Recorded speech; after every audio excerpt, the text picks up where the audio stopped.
Welcome to BBC Your Voice, and we're answering your questions on the unprecedented situation in Iran, where it's now into the third week of protests.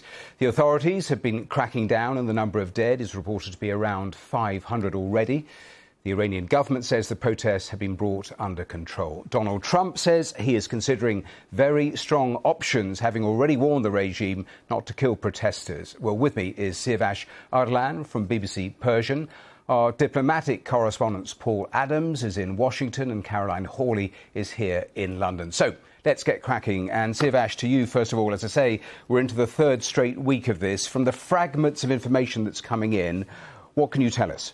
The main fragment of information that came out was a video clip, a very heart-wrenching and horrific image of people at a mortuary outside Tehran, the capital, where hundreds of bodies were piled upon each other, and relatives or families of these people searching for their loved ones. Now, we hadn't known the scale of the nation. We're getting from people via Starlink sending us messages telling us the grim atmosphere right now prevailing in Tehran and other cities after that massive crackdown. Everyone knows someone who has been killed. So the situation is one that you would associate with the Syria civil war or with Gaza today in Iran, for the authorities to quell one of the biggest protests that took place over the past years.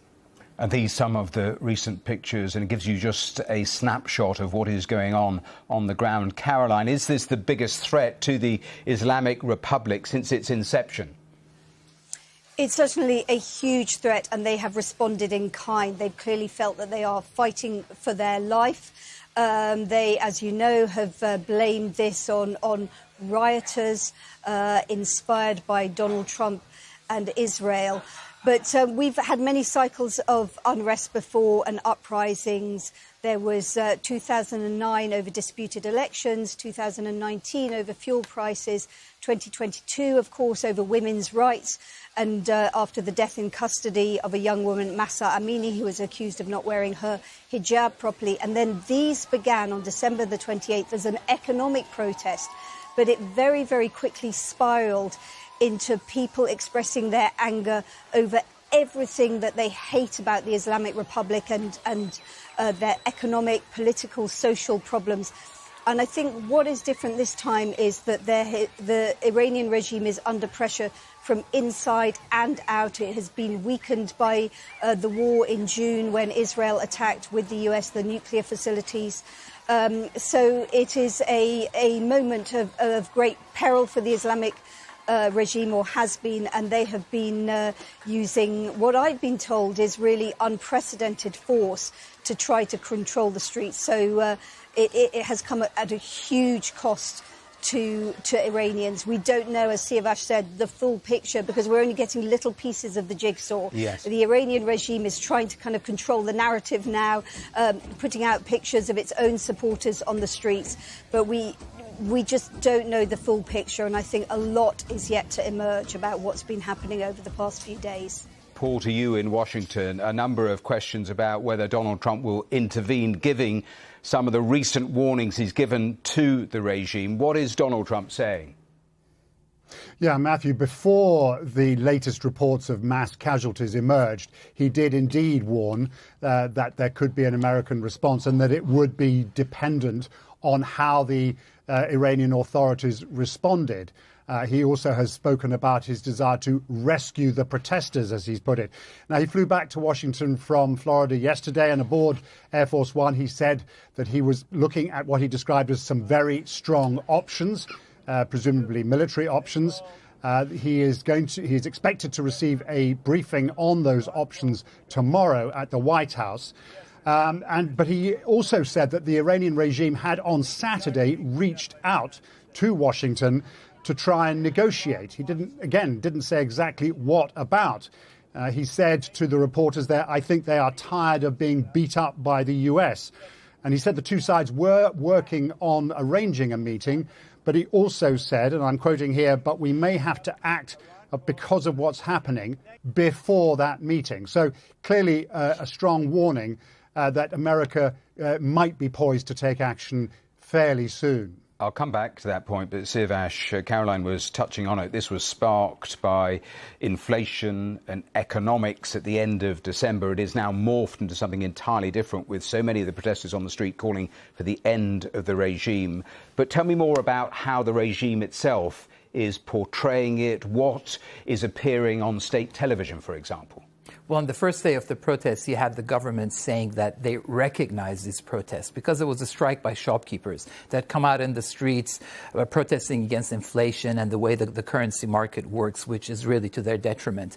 And then, as the pattern usually is, it morphed into something bigger than the other people joined the protests, and it became against the entire system. The government's narrative so far has been, we recognize the protests, we'll sit down and talk with those genuine protesters, but very soon separated the protesters from what it called the rioters. And then when the crackdown turned very violent and the protests turned very massive, the rioters became armed terrorists trained by the Mossad and by the CIA to sow discord inside the country. And now with these high numbers of deaths that have emerged ever since this crackdown, what the government is saying that most of these people who have been killed are the security forces and innocent private citizens killed by the protesters, which the government calls terrorists.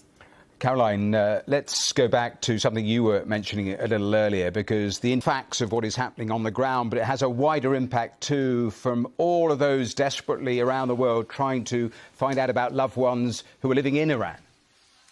That's right. It's not just the internet blackout, it's also the international phone lines have been cut. So imagine how terrifying that is for people who have been unable to get hold of relatives back home, wanting to know what's happening to them. Obviously, the internet blackout is designed as well to keep Iranians from talking to each other, so that it makes it harder for them to organise. But yet we are still getting voices out. Although, just one little anecdote, on Thursday night, I was trying to speak to a woman who I've been speaking to over an encrypted app since 2022, and the Women Life Freedom protests, and she just said, I've been out on the street for an hour, the crowds are unbelievably huge, and then she said, I can't say anything more, delete our conversation. She's never, so obviously I've been unable to contact her again, but I've just been speaking to a UK-based activist, and she told me that a friend of hers in Shiraz had somehow managed to make contact today, had said that there are still protests going on. Very interesting, actually, what this man told her. He has apparently been shot himself by pellet guns. And he said what the authorities there have been. Then if there's anyone who dares to confront the authorities by, for example, throwing stones at security forces, that's when they open fire with live ammunition. Now, I've not heard that account before, but that's just one account that I'm hearing via a UK-based activist from Shiraz in Iran. All of that is really chilling. Siavash, let's pick up on something else that people in Iran have managed to tell the BBC. Some people, not many, but some have said that they have been able to use Starlink. Tell us about that. And actually marrying up to what Caroline was saying, they also understand the risks, don't they, of doing that and getting caught. So tell me more. Absolutely. Some of these information that we're getting is from people who send us messages via Starlink. But you have to have a Starlink receptor in order to do that. Not everyone has that. So it's not as if everyone can use Starlink and just bypass the internet blackout. The law doesn't say that if you have Starlink, you will be punished severely. I think it's 6 months to 2 years of imprisonment, according to a law passed by the parliament a few months ago. But depends what you use it for. If you use it for, in this case, the government says these people are trained Mossad agents, or they could easily accuse you of espionage. So if they link that, your usage of Starlink, to espionage or activities that are threatening, according to their words, national security, then you can very well face the death sentence. Paul, let's pick up on something that you said in your earlier answer. You made the point that the Iranians are saying they are willing to negotiate with the US, but only on an equal basis. But in terms of the Trump administration, do you get any sense that he is seeing this as an opportunity to topple this regime? Well, look, Matthew, I'm sure that's on his mind. Donald Trump has been ambivalent about this in the past. It has mostly obviously been about Iran's nuclear ambitions and America's keen desire, along with Israel, to curb Iranian activities around the Middle East. Though after the 12-day war last summer, in which both Israel and the United States attacked and delivered serious blows to Iran, Donald Trump did post on social media the phrase "make Iran great again," and sort of hinting at the possibility that regime change was on his mind. And we've heard some of the similar rhetoric in the last few days. Just on Saturday, he said Iran is looking at freedom perhaps like never before. The USA, he said, stands ready to help. And he called the leaders in Iran violent. I don't know if you call them leaders. They rule through violence. So the idea of removing that leadership, I think, is on his mind, although I'm sure that many, many voices around in Washington will be advising him to be very, very careful if he decides to go down that route. A quick postscript on just that, because Jackson has contacted us to say, would US allies be supportive of any strikes in Iran? You know, Iran, despite its many, many recent setbacks, is still a large, complex, important regional player. And I think the possibility of regime change is one that needs to be looked at incredibly carefully, because I think the consequences of it could be highly unpredictable, both within Iran, which has a complex ethnic makeup, but also across the region. What would be the impact, for example, on a place like Iraq, where Iranian influence has been great in recent years? What would be the implications for Iran's various proxies around the region? Of course, Israel would be delighted to see the head of the snake, as it sees it, defeated in the wake of the blows delivered to people like Hezbollah, the Houthis, Hamas, and of course the end of the Assad regime in Syria. Iran's regional influence has been hugely dented and damaged by events over the past 18 months or so. And so there are strong voices, certainly in Israel, saying that it is time to finish the job. But I think the consequences could be so complex that I think the notion of regime change will be one that the Trump administration, even with its enthusiasm for taking abrupt and robust action around the world, will be fairly careful before embarking on. Yes, you're absolutely right. Iran's tentacles have stretched across so many countries in that wider region. Siavash, just on the possibilities of a conflict, your assessment of how people, protesters even feel about a possible war? Well, in the very beginning days of the protests, President Trump warned that he will intervene if the regime starts killing protesters.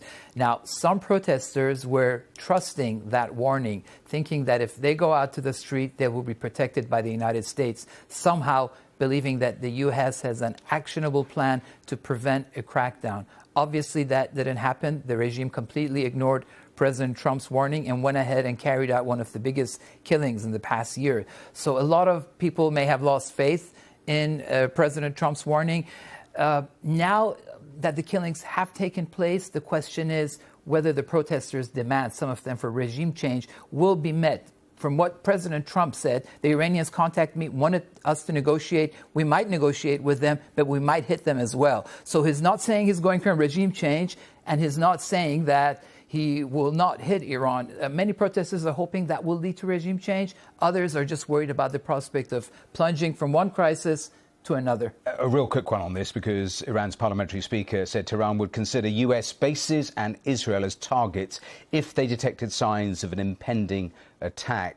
So again, they are watching very, very closely any sort of potential action from Israel, from the US, and then deciding what they might do. Absolutely. They have their own scenarios in mind. They initially had warned that Iran might even carry out preemptive strikes in anticipation of an Israeli or a U.S. attack. But today, Iran's foreign minister ruled that out, yet said we're very ready for a war, even more ready than we were back in June when Israel attacked Iran. I'm going to come to Caroline in a moment, but Paul, I just want to ask you one more question if we go down this particular route, because it is unclear, isn't it, as we're talking now, what sort of arsenal that Iran has left after the conflicts of 2025? Yes, I mean, and Donald Trump at the time was trumpeting America's success, saying that Iran's nuclear program had been completely obliterated. I think all the intelligence assessments since then, or at least what we understand of those intelligence assessments, suggest that the damage was very significant, but not necessarily terminal. Iran's nuclear program, and indeed its entire military infrastructure, is quite diffuse. Elements of it are extremely well protected, and it is not thought that the nuclear effort kind of ground to a halt as a result of the attacks of last summer. So elements of it persist. Clearly, it wasn't just the operation, the 12-day war. The Israelis had already launched attacks before that, which had a devastating effect on Iran's air defenses. And so Iran is in a very weak position, whatever the leadership may suggest. And even though the US doesn't have a huge flotilla of ships and aircraft carriers and so forth in the region, it's got enough, and we know that it can do things from a distance to deliver more blows. Not necessarily kind of Venezuela-style, helicopter-borne operations to capture elements of the Iranian regime, but certainly the ability to destroy barracks, to go after the besieged militia that is responsible for so much of the repression on the streets, and to launch kind of symbolic attacks that could even kill or target elements of the Iranian leadership. We've got less than 10 minutes left. I've got 8 or 9 questions still to go. Caroline, let me put one of them to you. The former Shah of Iran's son has been very outspoken. Is he being considered as one of the people who could take over if the regime was to fall? That's a really interesting question, and there are many people now who are putting their minds to what would happen the day after, who would rule Iran, how would it be governed.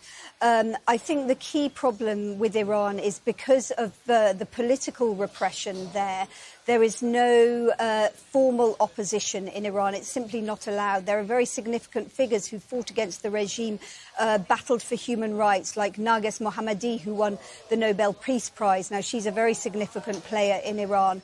Then what you've had recently during these protests is calls for, which we've heard before at in previous uprisings and previous protests, death to the dictator, but new this time, very new, were calls for the monarchy to be restored and for the former Crown Prince Reza Pahlavi to return to Iran.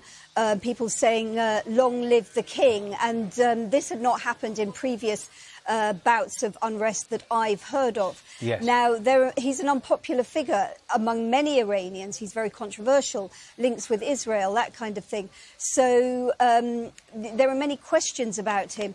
But what I've been hearing from people is that they are so desperate to see an end to this regime that some say, yes, we need a rallying point, and he has become that rallying point. And so when he last week called for people to turn out on the streets on Thursday and then again on Friday, that seems to have paved the way. And Siavash may have a better sense of exactly how key Reza Pahlavi has been in all of this. But yes, he called for people to come out, and they did. And then they were cracked down on. Siavash, pick up on that point, because 2 points. How much support does he have within Iran? And it is always risky, Caroline, ending with that point. People outside of Iran calling for people inside Iran to take to the streets, given all the risks we know about. Well, the issue of the Iranian opposition is very complex. At the moment, if you want to divide them in 2 categories, you have the monarchists led by Reza Pahlavi, and you have the non-monarchists, the Republicans. The Republicans are very fractured, composed of various groups, but the monarchists, owing to a very powerful campaign, not just against the regime in Iran, but against also the Republicans and the opposition, other opposition forces, they have managed to providing a positive vision, not just something against a dictatorship, but really through AI images that they've proliferated inside the country with social media, that people have a vision, and that vision is becoming a powerful country, economically prosperous, something like Iran's neighbors in the south, like UAE and Saudi Arabia. And that kind of image is what the young people are yearning for. So the more support he has gained, that kind of seemed to spread out more because people are seeing that he is the only person who managed to inspire enough people to come out in such huge numbers out in the street. But whether to give you a percentage-wise, it's very difficult. Very difficult. Caroline, a quick question, because a couple of questions have come in. People asking what Iran was like before the Islamic Revolution. Well, I never visited, unfortunately, but definitely it was more socially liberal, and footage has sort of re-emerged of women wearing miniskirts and that kind of thing. But it was also extremely repressive with secret police. The Shah of Iran was seen as an autocrat, and he was deeply unpopular and ultimately overthrown. But I never visited. Paul, let me ask you about what the Iranian Foreign Ministry have recently said. They have summoned the French, the German, the Italian, the UK envoys over support for these protests. There will be worry, won't there? Not just what is happening within Iran, but how the rest of the world is responding. It's a very difficult dilemma right now. I mean, look at Donald Trump's situation. He has spoken about his willingness to rescue the protesters. He runs a real risk now of doing nothing and being seen by a large part of the Iranian population as being full of hot air but not willing to follow through with action, and consequently experiencing a large loss of face, something that Donald Trump does not like doing, or of going in and doing too much and triggering huge levels of internal instability and regional instability too. And perhaps to create a kind of situation which might suck back Western, and in particular American militaries, to a part of the world that, frankly, none of them want to go back to. That must be a spectre that is in his mind. This is not an easy one. This is not Venezuela. This is a much, much more complicated situation. And so there will be people saying, think hard before doing too much. But also, frankly, given the rhetoric so far, you can't be seen to do nothing.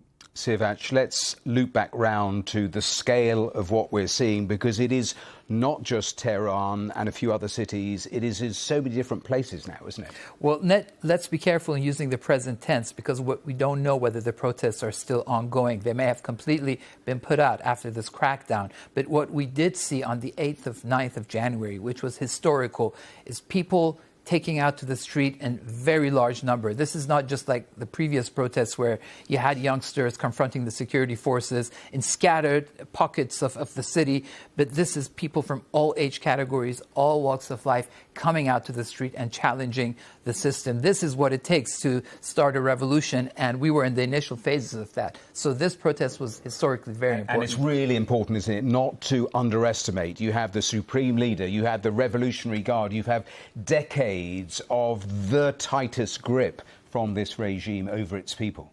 People simplify the overthrow of this regime. There's so many layers of security. The security apparatus is so powerful. So much investment has gone into consolidating this. It's not as if people come out in the streets and the Revolutionary Guards will suddenly melt away. More killings, according to the estimates that we're getting, have taken place in such a short span of time that even during Syria's civil war. So we have a very powerful force that is prepared to fight to the end, and if it feels cornered, it might even take, risks or do things that might seem suicidal. I'll come back to you in just a moment for a final thought. Paul, a final thought from you, because it does feel like we're reaching a crossroads, a crunch moment. But we've seen with the Trump administration, they have moved extraordinarily quickly at times. You think of hitting Iran's nuclear facilities. You look at what happened in Venezuela only recently. Things may well move on this remarkably at speed. Yes, and look, this is an administration very much buoyed up by its recent successes. Donald Trump has spoken of America's unrivaled military prowess, the ability of the American military to carry out operations whenever and wherever it wants. But he also referred the other day to Operation Eagle Claw in 1980, the operation that Jimmy Carter launched to try and rescue American diplomats held in Tehran after the Iranian Revolution. That operation ended in disaster as helicopters collided in the Iranian desert. That is a spectre which still hangs over America when it comes to dealing with Iran. And it is something this president, is aware of, and will be just one of many reasons why he will be thinking hard. Siavash, just 20 seconds. What are you looking out for in the next couple of days? I don't think, given the severity of the crackdown, more protests will be taking place or they'll expand. I think what we have to look for is the possibility of a U.S. attack, where it will hit and how the Iranians will take it, whether that might embolden some Iranians to go back out on the street. Siavash, thank you so much for your analysis. Paul, thanks to you there in Washington. Thanks to Caroline here in London with me. And thanks to all of you who sent in your questions. Until next time, that's it from us. Bye for now.